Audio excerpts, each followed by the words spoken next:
നായകന്മാരെ പോലെ തന്നെ ചിലപ്പോൾ വില്ലന്മാരും അവരുടെ പെർഫോമൻസും ക്യാരക്ടറും കൊണ്ട് പ്രശസ്തമാകാറുണ്ട്. അത്തരത്തിൽ ഏറ്റവും ഫേമസ് ആയ വില്ലൻ ആരെന്ന് ചോദിച്ചാൽ ഒറ്റ ഉത്തരമേ ഉള്ളൂ: ബാറ്റ്മാൻ സിനിമയിലെ വില്ലനായ Joker. Batman the dark knight എന്ന സിനിമയിലാണ് ജോക്കർ എന്ന കഥാപാത്രം ആദ്യമായി പ്രത്യക്ഷപ്പെടുന്നത്. ഹെത്ത് ലെഡ്ജറിന്റെ ഗംഭീര പ്രകടനം കൊണ്ട് പ്രേക്ഷകരുടെയും നിരൂപകരുടെയും പ്രശംസ ഒരേപോലെ ലഭിക്കുകയുണ്ടായി കഥാപാത്രത്തിന്. ബാറ്റ്മാന് ഏറ്റവും തലവേദന സൃഷ്ടിച്ച ജോക്കറിന്റെ കഥയെ ആസ്പദമാക്കി 2019 പുറത്തിറങ്ങിയ ചിത്രമാണ് ജോക്കർ. ജോക്കിൻ ഫീനിക്സ് ആണ് ഈ സിനിമയിൽ ജോക്കറായി വേഷമിട്ടത്. ഇതിലെ പ്രകടനത്തിന് 2019 ഏറ്റവും മികച്ച നടനുള്ള ഓസ്കാർ അവാർഡും അദ്ദേഹത്തിന് ലഭിക്കുകയുണ്ടായി. ഗോതാം സിറ്റിയിലാണ് ഈ കഥ നടക്കുന്നത്. ഇവനാണ് സിനിമയിലെ കേന്ദ്ര കഥാപാത്രമായ ആർതർ ഫ്ലെക്ക്. കസ്റ്റമേഴ്സിന് ജോക്കർമാരെ സപ്ലൈ ചെയ്യുന്ന ഒരു കമ്പനിക്ക് വേണ്ടി ഒരു പാർട്ടി ക്ലൗൺ ആയിട്ടാണ് ഇയാൾ ജോലി ചെയ്യുന്നത്. ഇന്നത്തെ ദിവസം ജോലിക്ക് പോകാൻ ഇറങ്ങുന്നതിന് മുമ്പ് കണ്ണാടിയിൽ തന്റെ റിഫ്ലക്ഷൻ നോക്കിയിരിക്കുകയാണ് ആർതർ. ഒരു ക്ലൗണിന്റെ എക്സ്പ്രഷൻ ഇടാൻ വേണ്ടി രണ്ട് വിരലുകൾ തന്റെ വായിലിട്ട് അത് മുകളിലേക്കും താഴേക്കും വലിക്കുമ്പോൾ അയാളുടെ കണ്ണ് നിറഞ്ഞു. കുറച്ചു കഴിഞ്ഞ് ഒരു തെരുവിൽ ഒരു ഷോപ്പിന്റെ പ്രൊമോഷന് വേണ്ടിയുള്ള ഒരു സൈൻ ബോർഡും വെച്ച് അയാൾ ഡാൻസ് കളിക്കുകയാണ്. ഈ സമയം കുറച്ച് കുട്ടികൾ അങ്ങോട്ട് വന്ന് അയാളുടെ കയ്യിൽ നിന്ന് സൈൻ ബോർഡും തട്ടിപ്പറിച്ചെടുത്തുകൊണ്ട് ഓടി. ആർതർ അവരുടെ പിന്നാലെ പാഞ്ഞു. അവസാനം ആളൊഴിഞ്ഞൊരു ഭാഗത്ത് ആ കുട്ടികൾ അയാളെയും കാത്തു നിൽക്കുന്നത് കണ്ടു. അവർ ആ സൈൻ ബോർഡ് വച്ച് അയാളെ അടിച്ചു വീഴ്ത്തി. പിന്നെ അയാളെ തല്ലാനും തൊഴിക്കാനും തുടങ്ങി. ഗോതം സിറ്റിയുടെ അവസ്ഥ വളരെ മോശമാണ്. ആളുകൾക്ക് ജോലിയോ കയ്യിൽ പണമോ ഇല്ല. പണക്കാരായ ആളുകൾ സമ്പന്നതയിൽ ജീവിക്കുമ്പോൾ പാവപ്പെട്ട ആളുകൾ വളരെ മോശം അവസ്ഥയിലുമാണ്. ഇതുകൊണ്ട് തന്നെ അവിടെ ക്രൈം റേറ്റ് വളരെ കൂടുതലുമാണ്. ആർതർ തന്റെ തെറാപ്പിസ്റ്റിനെ കാണാൻ ചെന്നു. ആർതറിന് ഒരു ന്യൂറോളജിക്കൽ കണ്ടീഷൻ ഉണ്ട്. ദേഷ്യം വന്നാലും കരച്ചിൽ വന്നാലും ഒരു കൺട്രോളും ഇല്ലാതെ പെട്ടെന്ന് പൊട്ടിച്ചിരിക്കുക. കുറച്ചു നേരം വെറുതെ ഇരുന്ന് ചിരിച്ചതിന് ശേഷം തന്റെ ജീവിതം വളരെ മോശമാണെന്ന് അവരോട് പറഞ്ഞു. ഇത് കേട്ട് തെറാപ്പിസ്റ്റ് ചോദിച്ചു, ഒരു ജേണലിൽ സ്വന്തം കാര്യങ്ങൾ എഴുതി സൂക്ഷിക്കാൻ പറഞ്ഞിരുന്നുവല്ലോ, അത് ചെയ്തിരുന്നോ? ആർതർ ആ ജേണൽ അവർക്ക് നേരെ നീട്ടിയിട്ട് പറഞ്ഞു, ഞാൻ ഇതൊരു ജേണലായിട്ട് മാത്രമല്ല ഉപയോഗിക്കുന്നത്, ഒരു ജോക്ക് ഡയറി കൂടി ആയിട്ടാണ്. താൻ ഒരു സ്റ്റാൻഡപ്പ് കൊമേഡിയൻ ആവാനാണ് ആഗ്രഹിക്കുന്നത്. തെറാപ്പിസ്റ്റ് അത് വായിച്ചു നോക്കുമ്പോൾ വളരെ അപ്സെറ്റിംഗ് ആയിട്ടുള്ള കുറച്ച് വാക്കുകൾ അതിൽ എഴുതിയിരിക്കുന്നത് കണ്ടു. തന്റെ മരണത്തിനായിരിക്കും ജീവിതത്തെക്കാൾ കൂടുതൽ അർത്ഥമുള്ളതെന്ന്. അവർ ആ ജേണൽ തിരിച്ചു കൊടുത്തിട്ട് അയാളോട് ചോദിക്കുകയാണ്, നിങ്ങൾക്ക് എന്റെ ഒപ്പമുള്ള ഈ ട്രീറ്റ്മെന്റിനെ പറ്റി എന്ത് തോന്നുന്നു? അപ്പോൾ ആർതർ പറഞ്ഞു, ഞാൻ ആശുപത്രിയിലെ മുറിയിൽ ലോക്ക്ഡ് ആയിരുന്ന സമയത്തേക്കാൾ വളരെ ബെറ്റർ ആയിട്ട് തോന്നുന്നുണ്ട്. അവിടെ വെച്ച് അയാൾ നിരാശയും ദേഷ്യവും ഒക്കെ തോന്നിയിട്ട് തന്റെ തല ഡോറിലിട്ട് ഇടിക്കാറുണ്ടായിരുന്നു. തന്റെ മരുന്നുകളുടെ എണ്ണം കൂട്ടിത്തരാമോ എന്ന് അയാൾ അവരോട് ചോദിച്ചു. ഇപ്പോൾ തന്നെ മാക്സിമം ആയ 7 ഉപയോഗിക്കുന്നത് കൊണ്ട് ഇനിയും കൂട്ടിത്തരാൻ പറ്റില്ല എന്ന് അയാളോട് പറയുന്നു. ഈ തെറാപ്പി കഴിഞ്ഞ ശേഷം ആർതർ ഒരു ബസ്സിൽ കയറുന്നു. അവന്റെ മുന്നിലിരിക്കുന്ന ഒരു കുട്ടി അവനെ നോക്കിക്കൊണ്ടിരിക്കുകയാണ്. അപ്പോ ആ കുട്ടിയെ ചിരിപ്പിക്കാൻ വേണ്ടി ആർതർ കുറെ കോപ്രായങ്ങളൊക്കെ ഉണ്ടാക്കി കാണിക്കുന്നു. ആ കുട്ടിയുടെ അമ്മയ്ക്ക് അതത്ര ഇഷ്ടപ്പെട്ടില്ല. ആർതർ പെട്ടെന്ന് ചിരിക്കാൻ തുടങ്ങുന്നു. കുട്ടിയുടെ അമ്മ ഇത് കണ്ട് അസ്വസ്ഥയാകുമ്പോൾ ആർതർ അവർക്കൊരു കാർഡ് കൊടുക്കുന്നു. അതിൽ ഇങ്ങനെ എഴുതിയിട്ടുണ്ട്, അവന്റെ പെട്ടെന്നുള്ള ചിരി ഒരു ന്യൂറോളജിക്കൽ കണ്ടീഷൻ കാരണമാണ്. ഈ അവസ്ഥയുള്ളയാൾ തന്റെ ഇമോഷന് വിപരീതമായി പെട്ടെന്ന് പൊട്ടിച്ചിരിക്കാൻ തുടങ്ങും. ബസ്സിൽ നിന്നിറങ്ങിയ ശേഷം വീട്ടിലേക്ക് പോകുന്നതിന് മുമ്പ് മരുന്നുകൾ വാങ്ങിക്കാൻ വേണ്ടി ഫാർമസിയിൽ കയറി. താമസിക്കുന്ന സ്ഥലത്തെത്തിയപ്പോൾ ആ ബിൽഡിങ്ങിനുള്ളിലെ മെയിൽ ബോക്സ് ചെക്ക് ചെയ്തു. പിന്നെ തന്റെ അപ്പാർട്ട്മെന്റിലേക്ക് പോയി. ആർതർ തന്റെ അമ്മയായ പെന്നി ഫ്ലക്കിനോടൊപ്പമാണ് ആ അപ്പാർട്ട്മെന്റിൽ താമസിക്കുന്നത്. എന്തെങ്കിലും മെയിൽ കിട്ടിയോ എന്ന് അവർ അയാളോട് ചോദിക്കുന്നു. അവൻ ഇല്ല എന്ന് പറഞ്ഞു. പെന്നി പണ്ട് ജോലി ചെയ്തിരുന്നത് തോമസ് വെയിൻ എന്ന സമ്പന്നനായ ഒരു ബിസിനസ്മാന്റെ കീഴിലായിരുന്നു. ആ പരിചയം വെച്ച് തന്റെ അവസ്ഥ അറിയിച്ചുകൊണ്ട് വെയിനിന് അവർ കുറെ കത്തുകൾ അയക്കുന്നുണ്ട്. പക്ഷെ ഒന്നിനും ഇതുവരെ ഒരു മറുപടിയും വന്നിട്ടില്ല. വെയിൻ ഒരു തിരക്കുള്ള ബിസിനസ്മാൻ ആണ്, അതുകൊണ്ടായിരിക്കാം അയാൾ കത്തുകൾ അയക്കാത്തതെന്ന് പറഞ്ഞ് ആർതർ പെന്നിയെ ആശ്വസിപ്പിക്കുന്നു. ഭക്ഷണം കഴിച്ച ശേഷം അവർ രണ്ടുപേരും മുറേ ഫ്രാങ്ക്ലിന്റെ ടോക്ക് ഷോ ടിവിയിൽ കാണുകയാണ്. ചെറുപ്പം തൊട്ടേ ആർതർ ഫ്രാങ്ക്ലിന്റെ വലിയൊരു ഫാനാണ്. ആർതർ ഒരു ദിവാസ്വപ്നം കാണാൻ തുടങ്ങുന്നു. അവൻ ഫ്രാങ്ക്ലിന്റെ ഓഡിയൻസിനിടയിൽ ഉള്ളതായി സങ്കല്പിക്കുന്നു. അവിടെ ഹോസ്റ്റ് അവനെ ശ്രദ്ധിക്കുകയും പിന്നെ അവനോട് എഴുന്നേൽക്കാനും ആവശ്യപ്പെടുന്നു. എല്ലാവരുടെയും ശ്രദ്ധ തന്നിലേക്കായപ്പോൾ ആർതർ സ്വയം പരിചയപ്പെടുത്തുകയും താൻ എങ്ങനെ തന്റെ അമ്മയെ നന്നായി നോക്കുന്നുവെന്നും പറയുന്നു. ഇത് കേട്ട് ഫ്രാങ്ക്ലിൻ അയാളെ ബഹുമാനിക്കുകയും പിന്നെ സ്റ്റേജിലേക്ക് വരാനും ആവശ്യപ്പെടുന്നു. ആർതർ സ്റ്റേജിലെത്തിയപ്പോൾ എല്ലാവരും കൈയടിക്കുന്നു. ഫ്രാങ്ക്ലിൻ പറഞ്ഞു, ആർതറിനെ പോലെ ഒരു മകനെ കിട്ടാൻ വേണ്ടി അയാൾ ടിവിയും പ്രശസ്തിയും ഒക്കെ ഉപേക്ഷിക്കുമെന്ന്. പിന്നെ അവർ തമ്മിൽ ആലിംഗനം ചെയ്യുന്നു. യാഥാർത്ഥ്യത്തിലേക്ക് തിരിച്ചു വരുമ്പോൾ ആർതർ ഈ ചെറിയ സ്വപ്നത്തിൽ പുഞ്ചിരിക്കുന്നു. അടുത്ത ദിവസം ഓഫീസിൽ ആർതറിന്റെ ശരീരം മുഴുവൻ ചതവുകൾ പറ്റിയതിന്റെ പാടുകൾ നമുക്ക് കാണാം. കൂടെ ജോലി ചെയ്യുന്ന റാൻഡൽ ആർതറിനെ സമീപിച്ചു. തലേ ദിവസം അയാൾക്ക് കിട്ടിയ മർദ്ദനത്തെ കുറിച്ച് താൻ അറിഞ്ഞുവെന്ന് പറഞ്ഞ ശേഷം ഗോതം സിറ്റിയിൽ ജീവിക്കാൻ ഒരു തോക്ക് ആവശ്യമാണെന്ന് പറഞ്ഞ് തന്റെ തോക്ക് ആർതറിന് സമ്മാനിക്കുന്നു. ഈ സമയം മറ്റൊരു സഹപ്രവർത്തകനായ ഗാരി അങ്ങോട്ട് വന്നു. അവരുടെ ബോസ് ആർതറിനെ തിരക്കുന്നുണ്ടെന്ന് പറഞ്ഞു. ആർതർ തന്റെ ബോസിനെ ഓഫീസിൽ കാണാൻ പോകുന്നു. ആർതർ സൈൻ ബോർഡുമായി മുങ്ങിയെന്ന് അയാളെ ഹയർ ചെയ്ത കമ്പനി കംപ്ലൈന്റ് ചെയ്തിരിക്കുന്നു. ആർതർ പറഞ്ഞു ആ സൈൻ ബോർഡ് കുറെ പിള്ളേര് തട്ടിയെടുത്തതാണ്. പക്ഷേ ബോസ് അത് വിശ്വസിക്കുന്നില്ല. ഒരു സൈൻ ബോർഡ് ഒന്നും ആരും അങ്ങനെ തട്ടിയെടുക്കില്ലല്ലോ. ആർതറിന് ഇന്നലത്തെ ശമ്പളം കിട്ടില്ല. ഇത് കേട്ട് അയാൾ വെറുതെ നിന്ന് ചിരിക്കുക മാത്രം ചെയ്തു. ആ മീറ്റിംഗ് കഴിഞ്ഞ് പുറത്തേക്ക് ഇറങ്ങിയ ആർതർ ദേഷ്യത്തിൽ അവിടെ കണ്ട ഒരു ട്രാഷ് ക്യാൻ ചവിട്ടി പൊളിച്ചു. പിന്നീട് ആ ദിവസം അപ്പാർട്ട്മെന്റിലേക്ക് പോകുന്ന വഴി ലിഫ്റ്റിൽ വെച്ച് ആർതർ തന്റെ അയൽക്കാരിയായ സോഫിയയെയും അവരുടെ മകളെയും കണ്ടുമുട്ടി. ആർതറിന് സോഫിയയെ ഇഷ്ടമാണ്. ലിഫ്റ്റ് പെട്ടെന്ന് നിൽക്കുമ്പോൾ സോഫി ഈ ബിൽഡിങ്ങിന്റെ മോശം അവസ്ഥയെ പറ്റി പറയുന്നു. ശേഷം തന്റെ തലയിൽ വെടിവെക്കുന്ന പോലെ ഒരു ആക്ഷൻ കാണിക്കുന്നു. അത് കണ്ട് ആർതർ ജസ്റ്റ് ചിരിക്കുക മാത്രം ചെയ്തു. പിന്നീട് അവിടെ ഫ്ലോറിലെത്തി ലിഫ്റ്റിൽ നിന്നും ഇറങ്ങുമ്പോൾ ആർതർ സോഫി നേരത്തെ ചെയ്തതുപോലെ തലയിൽ വെടിവെക്കുന്ന പോലെ കാണിക്കുന്നു. കുറച്ചു കഴിഞ്ഞ് ആർതർ പെന്നിയെ ടബിൽ ഇരുത്തി കുളിപ്പിക്കുകയാണ്. വെയിനിൽ നിന്നും എന്തെങ്കിലും ലെറ്റർ വന്നോ എന്ന് അവർ വീണ്ടും ചോദിക്കുകയാണ്. അവർ കരുതുന്നത് വെയിൻ ഒരു നല്ല മനുഷ്യനാണെന്നും നമ്മൾ ഈ അവസ്ഥയിൽ ജീവിക്കുന്നത് കാണാൻ അയാൾ ആഗ്രഹിക്കുന്നുണ്ടാവില്ല എന്നുമാണ്. ആർതർ അവരോട് പറയുന്നു, പണത്തെക്കുറിച്ചൊന്നും ആശങ്കപ്പെടേണ്ട കാര്യമില്ല. കാരണം അവന്റെ സ്റ്റാൻഡപ്പ് ഷോ വലിയ ഹിറ്റാകുമെന്നാണ് അവൻ പ്രതീക്ഷിക്കുന്നത്. അതിനുശേഷം അവർക്ക് പണത്തിന് വലിയ ബുദ്ധിമുട്ടൊന്നും ഉണ്ടാകില്ല. പക്ഷെ പെന്നി പറയുന്നത് ഒരാൾക്ക് കൊമേഡിയൻ ആകണമെങ്കിൽ അയാൾ ഫണ്ണി ആയിരിക്കണമെന്നാണ്. കുറച്ചു കഴിഞ്ഞ് അമ്മയെ കിടത്തിയ ശേഷം ആർതർ ഒരു മൂവി കാണുകയും അതോടൊപ്പം അവന്റെ പുതിയ ഗണ്ണുമായി പ്രാക്ടീസും ചെയ്യുന്നു. ടിവിയിൽ ഒരു പാട്ട് തുടങ്ങിയപ്പോൾ അവൻ ഒരു പെൺകുട്ടിയോട് സംസാരിക്കുന്നത് പോലെ അഭിനയിച്ച് ഡാൻസ് ചെയ്യാൻ തുടങ്ങി. പക്ഷേ അബദ്ധത്തിൽ തോക്ക് പൊട്ടുകയും അത് ചുമരിൽ ഒരു ദ്വാരവും ഉണ്ടാക്കി. അത് കേട്ട് അവന്റെ അമ്മ ഉണർന്നു. ആ ശബ്ദത്തെ കുറിച്ച് ചോദിച്ചു. അവൻ പറഞ്ഞു അത് ടിവിയിലെ ഒരു വാർ മൂവിയാണെന്ന്. അടുത്ത ദിവസം ആർതർ സോഫിയയെ ഫോളോ ചെയ്യുന്നു. വൈകുന്നേരം അയാൾ ഒരു സ്റ്റാൻഡപ്പ് ഷോ കാണുകയും എന്നിട്ട് തന്റെ നോട്ടിൽ അതൊക്കെ കുറിച്ചെടുക്കുന്നു. ഒരു സ്റ്റാൻഡപ്പ് കൊമേഡിയൻ ആവാൻ ആഗ്രഹിക്കുന്നത് കൊണ്ട് ആർതർ ഇങ്ങനെ പല ഷോകൾ കാണുകയും തനിക്ക് ഉപയോഗിക്കാൻ പറ്റിയ കാര്യങ്ങൾ നോട്ട് ചെയ്ത് എടുക്കുന്നതും പതിവാണ്. പിന്നീട് വീട്ടിൽ തിരിച്ചെത്തിയപ്പോഴും അത് തുടരുന്നു. ആർതർ നോട്ടിൽ ഇങ്ങനെ എഴുതുന്നു, വൈകല്യങ്ങൾ ഉള്ളവന്റെ ഏറ്റവും വലിയ നിർഭാഗ്യം എന്താണെന്ന് വെച്ചാൽ നിങ്ങൾക്ക് ആ അവസ്ഥ ഇല്ലാത്തതുപോലെ പെരുമാറണമെന്ന് മറ്റുള്ളവർ പ്രതീക്ഷിക്കുന്നതാണ്. ആ സമയം ബെല്ലടിക്കുന്നത് കേട്ട് അയാൾ ഡോർ തുറന്നു. പുറത്ത് സോഫിയയാണ്. നിങ്ങൾ എന്നെ ഫോളോ ചെയ്യുകയാണോ എന്ന് അവർ ചോദിച്ചു. ആർതർ അതെ എന്ന് സമ്മതിച്ചു. സോഫിയയുടെ സംശയം ആർതർ അവരുടെ സ്ഥലം കൊള്ളയടിക്കാൻ ഉദ്ദേശിക്കുന്നുണ്ടോ എന്നാണ്. തനിക്ക് ഇപ്പോൾ തന്നെ അത് ചെയ്യാൻ കഴിയുമെന്ന് പറയുമ്പോൾ അവൾ ചിരിക്കുകയും പിന്നെ അവൻ ഫണ്ണി ആണെന്നും പറയുന്നു. ഇത് കേട്ട് ആർതർ അവളെ തന്റെ സ്റ്റാൻഡപ്പ് ഷോയിലേക്ക് ക്ഷണിക്കുന്നു. സോഫി വരാമെന്ന് സമ്മതിച്ച ശേഷം അവിടെ നിന്ന് പോകുന്നു. അടുത്ത ദിവസം ആർതർ ആശുപത്രിയിൽ ക്ലൗൺ ആയി കുട്ടികളെ എന്റർടൈൻ ചെയ്യുകയായിരുന്നു. ആ സമയത്ത് അവന്റെ ഗൺ താഴെ വീഴുന്നു. അവൻ വേഗം അത് എടുത്തതിന് ശേഷം കുട്ടികളോട് അതൊരു സീക്രട്ടായി സൂക്ഷിക്കാൻ പറയുന്നു. പക്ഷേ അന്ന് വൈകുന്നേരം അയാളുടെ ബോസിനോട് ഫോണിൽ സംസാരിക്കുമ്പോൾ ഈ സംഭവത്തെ കുറിച്ച് പറഞ്ഞ് ബോസ് ആർതറോട് ദേഷ്യപ്പെടുന്നു. അത് വെറും കളിപ്പാട്ടമായിരുന്നു എന്ന് പറഞ്ഞ് കൺവിൻസ് ചെയ്യാൻ ശ്രമിച്ചുവെങ്കിലും അയാളുടെ ബോസ് അത് വിശ്വസിച്ചു. റാൻഡൽ പറയുന്നത് ആർതർ അയാളുടെ കയ്യിൽ നിന്ന് ഒരു തോക്ക് വാങ്ങി എന്നാണ്. അങ്ങനെ ബോസ് ആർതറിനെ ജോലിയിൽ നിന്നും പിരിച്ചുവിട്ടു. സത്യത്തിൽ റാൻഡൽ ആ ഗൺ ആർതറിന് കൊടുത്തത് അയാളെ ജോലിയിൽ നിന്നും പുറത്താക്കുവാൻ വേണ്ടിയായിരുന്നു. ഈ വിഷമത്തിൽ ആർതർ വീട്ടിലേക്ക് പോകാൻ സബ്വേ കയറി. അയാൾ അന്ന് ജോലി ചെയ്തിരുന്ന ജോക്കറിന്റെ വേഷത്തിലായിരുന്നു അവിടെ ഇരുന്നത്. അതേ കമ്പാർട്ട്മെന്റിൽ സ്യൂട്ട് ധരിച്ച 3 ആളുകൾ ഒരു യുവതിയെ ശല്യപ്പെടുത്തിക്കൊണ്ടിരുന്നു. ആർതറിന് ഇത് കണ്ട് ദേഷ്യമാണ് വന്നതെങ്കിലും തന്റെ വൈകല്യം കാരണം പെട്ടെന്ന് ചിരിക്കാൻ തുടങ്ങി. ഇത് കണ്ട് ആ സ്ത്രീ അവിടെ നിന്ന് എഴുന്നേറ്റ് പോയി. ആർതർ ചിരിക്കുന്നത് കണ്ട് ആ 3 പേരും അയാളെ സമീപിച്ചു. അവരിൽ ഒരാൾ സെൻഡ് ഇൻ ദ ക്ലൗൺസ് എന്ന പാട്ട് പാടാൻ തുടങ്ങി. അവർ അവന്റെ വിഗും ബാഗും ഒക്കെ എടുത്തു മാറ്റി. അവൻ എന്തിനാണ് ഇങ്ങനെ ചിരിക്കുന്നതെന്ന് ചോദിച്ചു. തന്റെ മെന്റൽ കണ്ടീഷനെ പറ്റി പറയുകയും സാധനങ്ങൾ തിരികെ എടുക്കാനും ശ്രമിച്ചപ്പോൾ അവർ അവനെ അടിച്ചു. പിന്നെ തറയിലേക്ക് തള്ളിയിട്ട് ചവിട്ടാൻ തുടങ്ങി. മെന്റലി തകർന്നിരിക്കുകയായിരുന്ന അവസ്ഥയിൽ ഇങ്ങനെ ശാരീരിക ഉപദ്രവം കൂടിയായപ്പോൾ ആർതർ സ്വയം പ്രതിരോധിച്ചു. അവൻ ഗണ്ണെടുത്ത് അവരിൽ 2 പേരെ വെടിവെച്ചു കൊന്നു. മൂന്നാമത്തെയാൾ ഓടി രക്ഷപ്പെടാൻ ശ്രമിച്ചെങ്കിലും അയാളെ പിന്തുടർന്ന് ചെന്ന് അവനെയും വെടിവെച്ചു കൊന്നു. താൻ ചെയ്തത് എന്താണെന്ന് തിരിച്ചറിഞ്ഞ ആർതർ സ്റ്റേഷനിൽ നിന്ന് വേഗം പുറത്തേക്ക് ഇറങ്ങി തെരുവുകളിലൂടെ ഓടി. അവസാനം അയാൾ ഒരു ലോക്കൽ പാർക്കിലെ ബാത്റൂമിലേക്ക് കയറി. അവിടെ വെച്ച് ആദ്യം കുറച്ചു നേരം പാനിക് ആയതിനു ശേഷം അവൻ ഡാൻസ് ചെയ്യുന്നു. നിഷ്കളങ്കനായിരുന്ന ആർതർ അങ്ങനെ ഒരു സൈക്കോ ആയി മാറുകയാണ്. താൻ ചെയ്ത ക്രൈമിൽ അയാൾ സന്തോഷം കണ്ടെത്തുന്നു.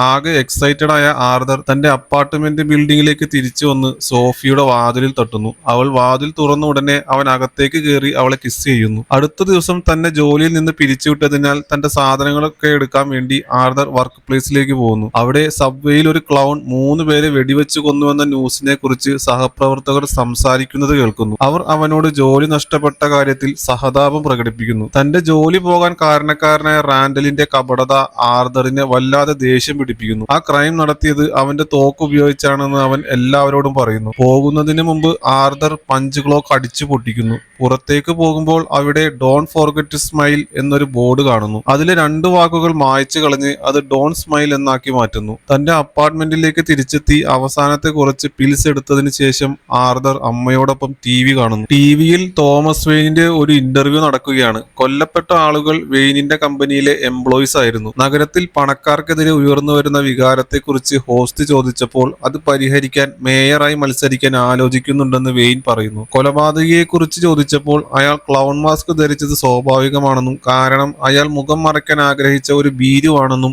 ജീവിതത്തിൽ ഒന്നും ചെയ്യാത്ത എല്ലാവരും ക്ലൗൺസ് ആണെന്നും പറയുന്നു. കുറച്ചു ദിവസങ്ങൾക്ക് ശേഷം ആർതർ വീണ്ടും തെറാപ്പിസ്റ്റിനെ കാണുന്നു. ഒടുവിൽ തനിക്ക് താൻ നിലനിൽക്കുന്നുണ്ടെന്ന് തോന്നുന്നുവെന്നും ആളുകൾ തന്നെ ശ്രദ്ധിക്കാൻ തുടങ്ങിയെന്നും പറയാൻ ശ്രമിക്കുമ്പോൾ അവർ ഇടയ്ക്ക് കയറി പറയുകയാണ് സർക്കാർ ഫണ്ടിംഗ് നിർത്തിവെച്ചതിനാൽ ഇത് അവരുടെ അവസാന മീറ്റിംഗ് ആണെന്ന്. മരുന്നുകൾക്കായി ഇനി ആരോടാണ് സംസാരിക്കേണ്ടതെന്ന് ചോദിച്ചപ്പോൾ അതിന് മറുപടിയായി ഒരു സോറി മാത്രമേ അവർക്ക് പറയാൻ കഴിഞ്ഞുള്ളൂ. അങ്ങനെ ആർതർക്ക് തന്റെ മനസ്സിലുള്ളതെല്ലാം തുറന്ന് സംസാരിക്കാൻ കഴിയുമായിരുന്ന ഒരാളെ കൂടി നഷ്ടമാവുകയാണ്. അന്ന് രാത്രി ആർതർ ഒരു ബാറിന്റെ ബാക്ക് സ്റ്റേജിൽ അവന്റെ സ്റ്റാൻഡപ്പ് റൂട്ടീൻ പ്രസന്റ് ചെയ്യാനുള്ള അവസരത്തിനായി കാത്തിരിക്കുകയാണ്. കാണികളുടെ കൂട്ടത്തിൽ സോഫിയുമുണ്ട്. തന്റെ സമയമായപ്പോൾ അവൻ സ്റ്റേജിലേക്ക് കയറി. അപ്പോഴത്തെ ടെൻഷനും പിന്നെ തന്റെ വൈകല്യവും കാരണം അയാൾ നിയന്ത്രിക്കാനാവാത്ത വിധം ചിരിക്കാൻ തുടങ്ങി. ഒടുവിൽ തന്റെ നോട്ട്ബുക്കിൽ നിന്നും കുറച്ച് ജോക്സ് വായിച്ചപ്പോൾ അവയ്ക്ക് കാണികളിൽ നിന്ന് യാതൊരു റെസ്പോൺസും കിട്ടിയില്ല. ഷോ കഴിഞ്ഞ ശേഷം അവൻ സോഫിയോടൊപ്പം ബാറിൽ നിന്ന് പുറത്തേക്ക് ഇറങ്ങി. അവർ ഒരുമിച്ച് നടക്കുമ്പോൾ കൊലപാതകങ്ങളുടെ വാർത്തയോടൊപ്പം ന്യൂസ് പേപ്പറിൽ ഒരു ക്ലൗൺ ഫേസ് പ്രസിദ്ധീകരിച്ചത് അവൻ കാണുന്നു. ഇത് ആർതറിനെ സന്തോഷിപ്പിക്കുന്നു. സോഫി പറയുന്നത് ആ ക്ലൗൺ ഒരു ഹീറോ ആണെന്നാണ്. ആ സമയം അടുത്തുകൂടെ ഒരു കാർ കടന്നു പോകുമ്പോൾ പേപ്പറിലെ ഡ്രോയിങ്ങിൽ കണ്ട പോലെയുള്ള ക്ലൗൺ മാസ്ക് ധരിച്ച ഒരാൾ ആ കാറിനകത്ത് ഇരിക്കുന്നത് അയാൾ കാണുന്നു. താൻ ചെയ്ത ക്രൈമിനെ ആളുകൾ അംഗീകരിക്കുന്നുണ്ടെന്നറിഞ്ഞ് അയാൾ സന്തോഷിക്കുകയാണ്. സോഫിയുമായി ഡിന്നർ കഴിച്ച ശേഷം ആർതർ തന്റെ അപ്പാർട്ട്മെന്റിലേക്ക് തിരിച്ചു പോകുന്നു. അവിടെ അമ്മ TVയുടെ മുന്നിൽ കിടന്ന് ഉറങ്ങുകയാണ്. അവൻ അവരെ ഉണർത്തിയിട്ട് അകത്തേക്ക് കൊണ്ടുപോകുന്നു. മുറിയിലേക്ക് കയറുന്നതിന് മുമ്പ് ഒരു പുതിയ ലെറ്റർ എഴുതിയിട്ടുണ്ടെന്ന് പെന്നി അവനോട് പറയുന്നു. ആർതർ ആ ലെറ്റർ എടുത്ത് വായിച്ചു നോക്കി. വെയിനും പെന്നിയും തമ്മിൽ ഒരു റിലേഷൻ ഉണ്ടായിരുന്നെന്നും താൻ വെയിനിന്റെ മകനാണെന്നും അയാൾ അതിൽ നിന്നും മനസ്സിലാക്കുന്നു. ഇതറിഞ്ഞ് അവൻ പെന്നിയോട് ദേഷ്യപ്പെടുന്നു. അവന്റെ പ്രതികരണം കണ്ട് പേടിച്ച് അവർ ബാത്റൂമിൽ കയറി ലോക്ക് ചെയ്യുന്നു. അവിടെ നിന്നുകൊണ്ട് അവർ പറഞ്ഞു വെയിനും അവരും സ്നേഹത്തിലായിരുന്നു. പക്ഷെ വെയിൻ തന്റെ സ്റ്റാറ്റസ് സംരക്ഷിക്കാൻ വേണ്ടി ഇക്കാര്യങ്ങളൊന്നും പുറത്തു പറയാതിരിക്കാൻ അവരുമായി ഒരു പേപ്പറിൽ ഒപ്പിട്ടിട്ടുണ്ട്. അതുകൊണ്ട് അവർക്ക് ഇതിനെപ്പറ്റി പബ്ലിക് ആയൊന്നും പറയാൻ പറ്റില്ല. അടുത്ത ദിവസം ആർതർ ട്രെയിനിൽ വെച്ച് ന്യൂസ് പേപ്പർ വായിക്കുകയായിരുന്നു. അതിൽ വെയിൻ കുടുംബത്തിന്റെ ഒരു പിക്ചർ കണ്ടു. അതിൽ നിന്നും വെയിനിന്റെ പടം കീറിയെടുത്ത് തന്റെ നോട്ട്ബുക്കിൽ സൂക്ഷിച്ചു. കുറച്ചു സമയത്തിന് ശേഷം ആർതർ വെയിനിന്റെ കൊട്ടാരം പോലുള്ള വീട്ടിലെത്തുകയാണ്. അവിടെ കുട്ടിയായ ബ്രൂസ് വെയിൻ ഗാർഡനിൽ കളിച്ചുകൊണ്ടിരിക്കുന്നുണ്ട്. ആർതർ ഗേറ്റിന്റെ അടുത്തേക്ക് വരുമ്പോൾ ആ കുട്ടിയും അങ്ങോട്ട് വരുന്നു. ഈ കുട്ടിയാണ് വർഷങ്ങൾക്കു ശേഷം ബാറ്റ്മാൻ ആവുന്നത്. ബാറ്റ്മാനും ജോക്കറും ആദ്യമായി കണ്ടുമുട്ടുന്ന നിമിഷം. അവനെ രസിപ്പിക്കാനായി ആർതർ കുറച്ച് മാജിക് ഒക്കെ കാണിക്കുന്നു. പക്ഷെ ബ്രൂസിന് അതത്ര ഇഷ്ടപ്പെട്ടില്ല. അവന്റെ പേരെന്താണെന്ന് ചോദിച്ചതിന് ശേഷം ഗേറ്റിനുള്ളിലൂടെ കൈ കടത്തി ആർതർ അവന്റെ വായിൽ കൈയിട്ട് മുഖത്ത് ചിരി വരുത്താൻ നോക്കുന്നു. പെട്ടെന്ന് ആൽഫ്രഡ് അങ്ങോട്ട് വന്ന് ബ്രൂസിനെ അവിടുന്ന് മാറ്റുന്നു. താൻ പോലീസിനെ വിളിക്കുമെന്ന് പറഞ്ഞ് അയാൾ ആർതറെ ഭീഷണിപ്പെടുത്തി. ആർതർ അയാളോട് പറഞ്ഞു ഞാൻ പെന്നിയുടെ മകനാണ്, എനിക്ക് വെയിനിനെ കാണണം, എനിക്ക് എല്ലാ കാര്യങ്ങളും അറിയാം.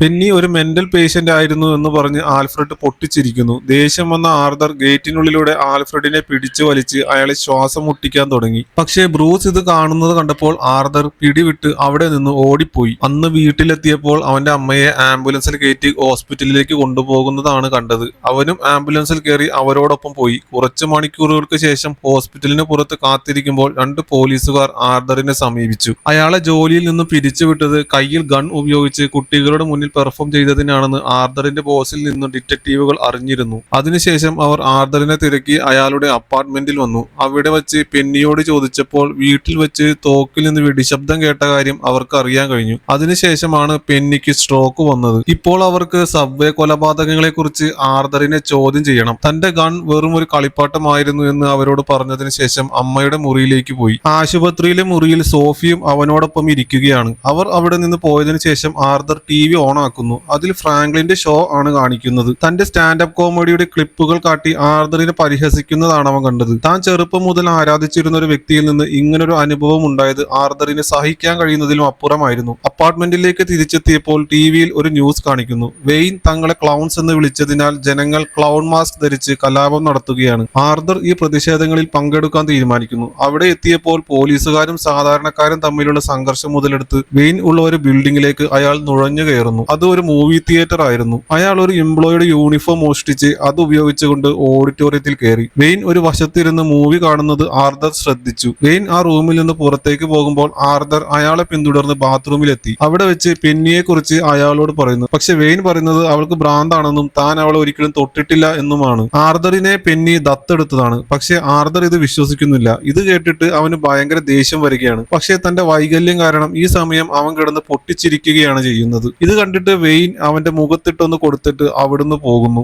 ആർതർ അവന്റെ അപ്പാർട്ട്മെന്റിലേക്ക് തിരിച്ചെത്തിയപ്പോൾ പോലീസിന്റെ ഒരു കോൾ വന്നു. പക്ഷെ അവൻ അത് അവഗണിച്ചു. പിന്നെ ഫ്രിഡ്ജ് തുറന്ന് അതിന്റെ അകത്ത് കയറി രാത്രി മുഴുവൻ അതിന്റെ അകത്ത് കഴിയുന്നു. പിറ്റേ ദിവസം അവനൊരു കോൾ വന്നു. അത് ഫ്രാങ്ക്ലിന്റെ TV ഷോയുടെ പ്രൊഡക്ഷൻ ഓഫീസിൽ നിന്നായിരുന്നു. ആർതറിന് ഷോയിൽ പങ്കെടുക്കാൻ താല്പര്യമുണ്ടോ എന്ന് ചോദിച്ച്. ആർതറിന്റെ ക്ലിപ്സ് വെച്ച് ചെയ്ത മുമ്പത്തെ എപ്പിസോഡ് വൻ ഹിറ്റ് ആയതുകൊണ്ട് ആർതറിനെ വെച്ച് ഒരു ഷോ ചെയ്യാനായിരുന്നു അവരുടെ പ്ലാൻ. ഇത് വലിയ അപമാനമായിട്ടാണ് ആർതറിന് തോന്നിയതെങ്കിലും അതിൽ പങ്കെടുക്കാമെന്ന് അവൻ സമ്മതിച്ചു. പിന്നീട് അവൻ അർക്കാം സ്റ്റേറ്റ് ഹോസ്പിറ്റലിലേക്ക് ബസ് കയറി. വെയിനും ആൽഫ്രഡും ഒക്കെ അവന്റെ അമ്മ മെന്റൽ പേഷ്യന്റ് ആയിരുന്നു എന്ന് പറഞ്ഞത് പരിശോധിക്കാൻ വേണ്ടി. അവിടെ എത്തിയ ശേഷം അവന്റെ അമ്മയുടെ ഫയൽ ചോദിച്ചു. അവിടുത്തെ ക്ലർക്ക് പറയുന്നത് അവർ ഒരു മെന്റൽ പേഷ്യന്റ് ആയിരുന്നെന്നും അവരുടെ കുട്ടിയെ ഉപദ്രവിക്കാറുണ്ടായിരുന്നെന്നുമാണ്. ആർതർ ആ ഫയൽ ചോദിച്ചെങ്കിലും ക്ലാർക്ക് അത് കൊടുക്കാൻ തയ്യാറായില്ല. അയാൾ ആ ഫയലും തട്ടിപ്പറിച്ചെടുത്ത് അവിടെ നിന്നും ഇറങ്ങി ഓടി. അത് വായിച്ചപ്പോൾ അവന് മനസ്സിലായി ആർതറിനെ അവന്റെ അമ്മ ദത്തെടുത്തതാണെന്ന്. പെന്നി വെയിനിനെ പറ്റി അവനോട് നുണ പറഞ്ഞതാണ്. മറ്റൊരു കാര്യം കൂടി ആ ഫയലിലുണ്ട്. പെന്നി അവരുടെ ബോയ് ഫ്രണ്ടിന്റെ ഒപ്പമാണ് ആർതറിനെ വളർത്തിയത്. അയാളാണെങ്കിൽ പെന്നിയെ ഭയങ്കരമായി ഉപദ്രവിക്കുകയൊക്കെ ചെയ്യുമായിരുന്നു. അതിന്റെ പേരിൽ അയാൾ പിന്നീട് അറസ്റ്റ് ചെയ്യപ്പെട്ടു. ജയിലിൽ വെച്ച് അയാൾ മരിക്കുകയും ചെയ്തു. ഈ കാര്യങ്ങളൊക്കെ അറിഞ്ഞതോടെ ആർതർ ഭയങ്കരമായി നിരാശനാവുകയാണ്. അയാൾ തിരിച്ച് വീട്ടിൽ ചെന്നിട്ട് നേരെ സോഫിയുടെ മുറിയിലേക്ക് കയറി. ഇത് കണ്ട് സോഫി ആകെ പേടിച്ചു പോയി. മുമ്പ് ഒരു പരിചയവും ഇല്ലാത്ത പോലെയാണ് അവർ ഇപ്പോൾ പെരുമാറുന്നത്. ആർതറിനോട്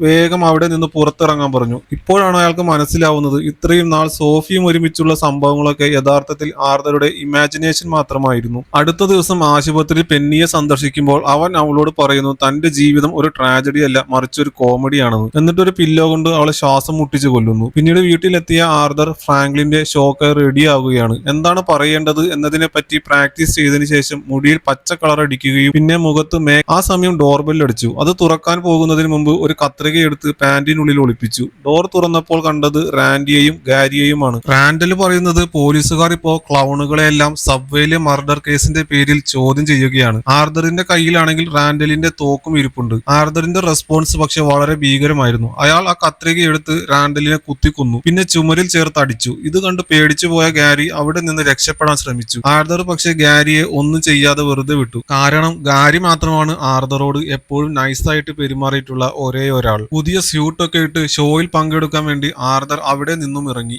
വഴിയിൽ വെച്ച് പോലീസുകാർ അയാളെ കണ്ടു. അവരിൽ നിന്ന് രക്ഷപ്പെടാൻ വേണ്ടി ഓടിയ ആർതർ ഒരു സബ്വേയിൽ ചെന്ന് കയറി. അതിൽ മുഴുവൻ പ്രതിഷേധത്തിന് വേണ്ടി പോകുന്ന ആളുകളെ കൊണ്ട് നിറഞ്ഞിരിക്കുകയാണ്. എല്ലാവരും ക്ലൗൺ മാസ്കുകളും ധരിച്ചിട്ടുണ്ട്. പോലീസുകാർ അയാളെ പിന്തുടർന്ന് സബ്വേയിൽ കയറി. ആർതർ ഒരാളുടെ ക്ലൗൺ മാസ്ക് തട്ടിപ്പറിച്ചെടുത്തു. ഇത് കാരണം അവിടെ ഒരു ഫൈറ്റ് സ്റ്റാർട്ട് ചെയ്യുകയാണ്. ഇതിനിടയിൽ പോലീസുകാർ അബദ്ധത്തിൽ ഒരാളെ വെടിവെച്ചു. കലി കയറിയ ആളുകളെല്ലാം കൂടി സബ്വേ ഒരിടത്ത് നിർത്തിയപ്പോൾ പോലീസുകാരെ വളഞ്ഞിട്ട് തല്ലി. ഇത് മുതലാക്കിക്കൊണ്ട് ആർതർ അവിടുന്ന് രക്ഷപ്പെട്ടു. സ്റ്റുഡിയോയിൽ എത്തിയ ആർതറോട് ഷോയിൽ മര്യാദക്കൊക്കെ പെരുമാറണമെന്ന് ഫ്രാങ്ക്ലിൻ പറയുന്നു. ആർതർ അതിന് സമ്മതിച്ചു. ഷോയിൽ തന്നെ ജോക്കർ എന്നേ വിളിക്കാവൂ എന്നൊരു ഡിമാൻഡും വെച്ചു.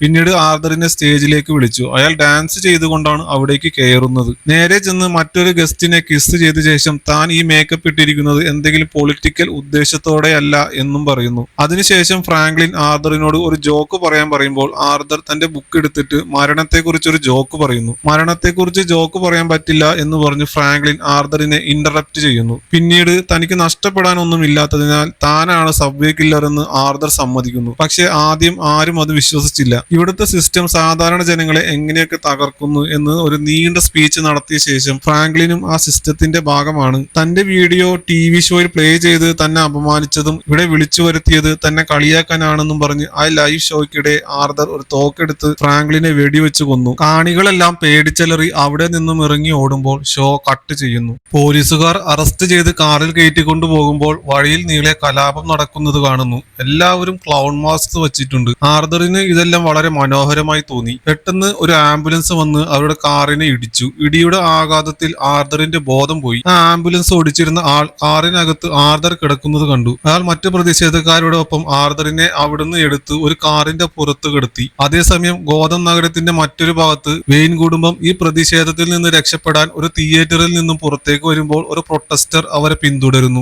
വെയിനോട് അയാൾ ഇത് അർഹിക്കുന്നുവെന്ന് പറഞ്ഞ ശേഷം അയാളെയും ഭാര്യയെയും വെടിവെച്ച് കൊല്ലുന്നു. കുട്ടിയായ ബ്രൂസിനെ അവന്റെ മാതാപിതാക്കളുടെ മൃതദേഹങ്ങൾക്കൊപ്പം വിട്ട് അയാൾ അവിടെ നിന്നും ഓടിപ്പോകുന്നു. ഈ സമയം ആർതറിന് ബോധം തിരിച്ചു വന്നിരുന്നു. അയാൾ നോക്കുമ്പോൾ ചുറ്റുമുള്ളവർ തനിക്ക് വേണ്ടി കൈയടിക്കുകയും ആർപ്പ് വിളിക്കുകയും ഒക്കെ ചെയ്യുന്നതാണ് കാണുന്നത്. ഇത് കണ്ട് ആർതർ ആ കാറിന്റെ മുകളിൽ കയറി നിന്ന് അവർക്ക് വേണ്ടി ഡാൻസ് കളിക്കുന്നു. തന്റെ മൂക്കിൽ നിന്ന് രക്തം വരുന്നത് കാണുമ്പോൾ അവൻ അതുപയോഗിച്ച് വായ്ക്ക് ചുറ്റും ഒരു വലിയ ചിരി വരയ്ക്കുന്നു. കുറച്ചു ദിവസങ്ങൾക്ക് ശേഷം ആർതറിനെ അർക്കാം സ്റ്റേറ്റ് ഹോസ്പിറ്റലിലേക്ക് അയച്ചതായി കാണാം. തെറാപ്പിസ്റ്റ് അവനെ ചെക്ക് ചെയ്യുമ്പോൾ അവൻ ചിരിക്കാൻ തുടങ്ങുന്നു. അപ്പോൾ അവർ എന്താണ് ഇത്ര ഫണ്ണി എന്ന് ചോദിക്കുന്നു. പക്ഷെ അവർക്കത് മനസ്സിലാകില്ല എന്ന് പറഞ്ഞ് ദാറ്റ്സ് ലൈഫ് എന്ന് പാടാൻ തുടങ്ങുന്നു. കുറച്ചു നേരം കഴിഞ്ഞ് ആർതർ റൂമിൽ നിന്ന് പുറത്തേക്ക് വരുന്നു. ഹാൾവേയിൽ ഡാൻസ് ചെയ്യുന്നതും രക്തം പുരണ്ട കാൽപ്പാടുകൾ പിന്നിൽ വിടുന്നതും കാണിച്ചുകൊണ്ടാണ് മൂവി അവസാനിക്കുന്നത്.